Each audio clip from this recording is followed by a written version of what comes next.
Alright, and 3, 2, 1. Hello YouTube, this is Cody with Search My Deck TCG. We are bringing you the next installment of the card preview series. I did a couple of these a couple of months ago, right before Sword and Shield came out. And generally this was pretty well liked and some of my most viewed videos on the channel.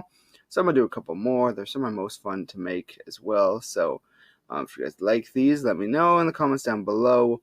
And just let me know what kind of stuff you want to see, if what kind of cards you want me to preview and go over. So today we're going to be looking at Polteageist V. It was announced a couple weeks ago. Actually, we got announced in America before it was officially announced in Japan, which is super rare. But today, Polteageist V, and I'll start this video off with saying this card is really bad. One of the worst Vs we've gotten. I would not suggest you ever playing this card. I don't see you'll see any play. Who knows what it'll combo. Maybe something later. There'll be something that combos with it really well. But at the moment, it's just a worse Trevor Noir, a far worse Trevor Noir Dust Noir. And anything you could do with that, with this card, you can just do with Trevor and Dusk Noir, and do it better. However, we're gonna see what we can do with Polteageist. For the one reason being, I love Polteageist. It's my favorite Gen 8 Pokemon, and the card itself visually looks really cool, and the box looks cool, and I love Polteageist. I think he's the best thing to come out of Sword and Shield. Look, I'm probably gonna buy one of these just because it's so. It just designed so well. It looks so good. But again, unfortunately, that card is bad. But what can we do? If we really had to, how can we make this work? Well, the easiest way let's look at the card itself, I guess, before we get ahead of myself. The card itself has 170 hit points. It's a basic V psychic type, weak to dark, resist fighting. That's not super relevant right now. It gets one shot by Obstagoon, so it especially loses to Obstagoon. And it's about a 2-shot on Obstagoon. I think 2 shots Obstagoon. Anyway, that's not a good matchup. But when we're talking about matchups, we're talking about what we can do with it. And the ability itself, Teapot of Surprises, the best part of the card. If the Pokemon is active and damaged by an attack, even if it's knocked out, choose a random card from your opponent's hand. Your opponent reveals that card and puts it at the bottom of their deck. That ability is good. That ability is pretty good. But I don't know. It's not overpoweredly so. It's just pretty good. So I don't know why Pokemon decided to make the rest of this card bad.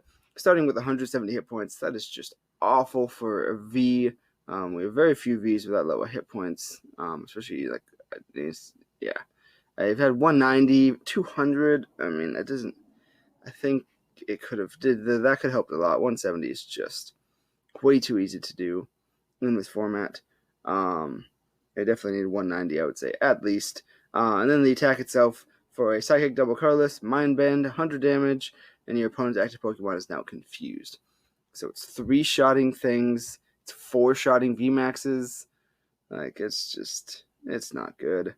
The confusion is nice, but I mean, everyone's playing 3 to 4 switches. Most decks are, or just air balloons and different ways to retreat. So Malalanas, like there's confusion. Is none of the statuses are all that great. Confusion itself is just not very good. They can just coin flip out of it, maybe, but to attack, and again, if they attack you, you're probably dying, and you're worth 2 prizes. And so, how would we play this? Well, basically, if you really want to play Polteageist, you would just do a 1-of in Malamar. But if we don't want to just say a 1-of, we don't want to just call it a 1-of in a deck. That's too easy. That's not putting some thought into it. So if we really wanted to play, I thought about this for a while. I was playing with Welder. I thought about how to make it work. I still think you want to go Malamar. I think that's the best way to make it work. You can try to do, a spell to just spell tags. You put Giratina, and you would go that route. We're gonna say in this instance you make 3 or 4 of. It's your main attacker in a Malamar deck. instead of just a one of, well, then what do you do from there? There's not really anything to help with confusion that I know of. Like, there's nothing that makes confusion better. The ability is good, but it has to be hit. So the one card that comes to mind is, of course, Morty. I definitely, if you're going to play this, whatever you play with Morty.